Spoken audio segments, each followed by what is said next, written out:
मनु जी, एक रिएक्शन आपका मैं चाहूँगा। झारखंड में ऐसा क्या देख रहे हैं, क्योंकि वो सेंटिमेंट्स काम करता दिखा क्या कि जेल गए उस समय उनकी पत्नी ने, कल्पना सोरेन ने लीड लिया, जबकि वहाँ भी देखिए पारिवारिक मतभेद की स्थिति थी सीता सोरेन कल्पना सोरेन को लेकर, दोनों एक दूसरे के खिलाफ। कल्पना सोरेन को जैसे लीड मिला, सीता सोरेन अलग हो गई, बीजेपी में आ गई। चंपई सोरेन के साथ हमने वही देखा। क्या हो रहा है वहाँ? देखिए, झारखंड में तो जिस तरीके से रिजल्ट आ रहे हैं, ऐसा लग रहा है कि लोगों की सिंपैथी भी वो हेमंत सोरेन के ही साथ थी।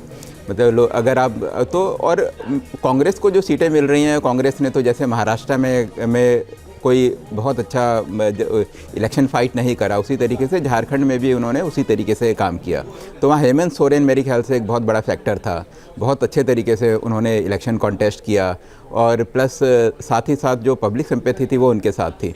लेकिन ऐसा है कि अगर हम महाराष्ट्र को देखें तो महाराष्ट्र में अगर यही ट्रेंड रहते हैं और ये रिज़ल्ट में कन्वर्ट होते हैं, तो ये देखना पड़ेगा कि आने वाले टाइम पे उद्धव ठाकरे की क्या पोजीशन रहेगी, जो शिवसेना है उसकी भूमिका आने वाले टाइम पे क्या होगी।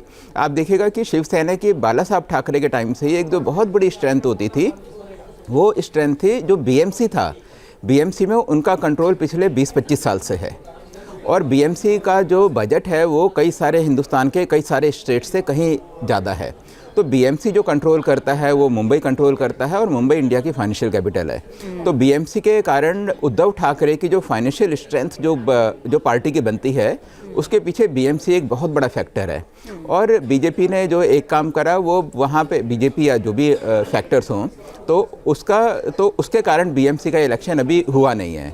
और मुझे लगता है कि जैसे ही विधानसभा के रिजल्ट आएंगे उसके बाद हो सकता है कि बीएमसी का इलेक्शन हो, और ये रिजल्ट उस पर भी असर डालेंगे। अगर ये रिजल्ट उस पर असर डालते हैं, आप देखिएगा कि उद्धव ठाकरे की इतनी गंदी पोजीशन रहेगी। ये तो उद्धव ठाकरे या अगर हम एकनाथ शिंदे की बात करें तो दोनों ने ये चीज़ सोची नहीं होगी।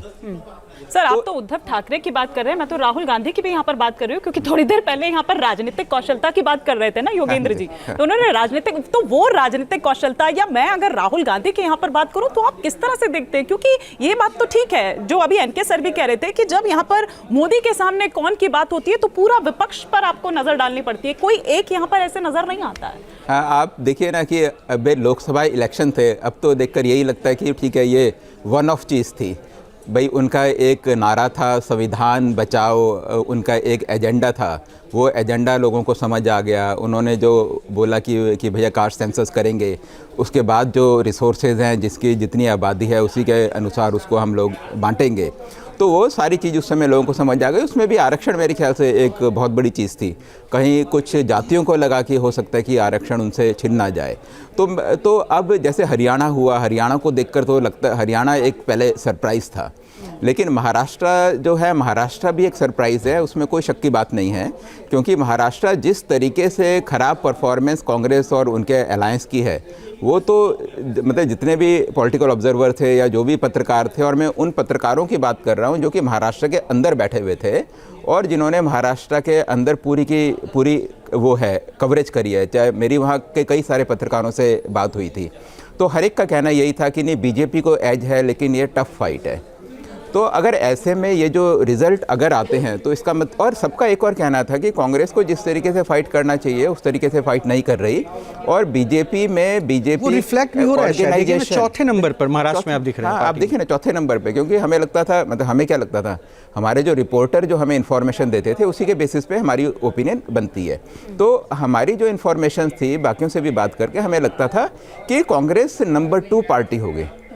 भले ही कांग्रेस और बीजेपी में गैप हो, नंबर 2 पार्टी होगी, लेकिन यहाँ तो एनडीए अलायंस नंबर 1, 2, 3 तीनों उसी के पार्टनर है, और नंबर 4 पे कांग्रेस है। और कांग्रेस में और जो एनसीपी है उसके बीच में भी एक बहुत बड़ा गैप है। अजीत पवार और कांग्रेस के बीच में भी आप देखिएगा कि एक गैप है। तो मेरे को लगता है कि कांग्रेस को सोचना पड़ेगा, कांग्रेस को अपना ऑर्गेनाइजेशन दोबारा बनाना पड़ेगा, और जो उत्साह कांग्रेस के वर्कर्स में, कांग्रेस के नेताओं में जो 6 महीने पहले था, वो उत्साह कहाँ गया?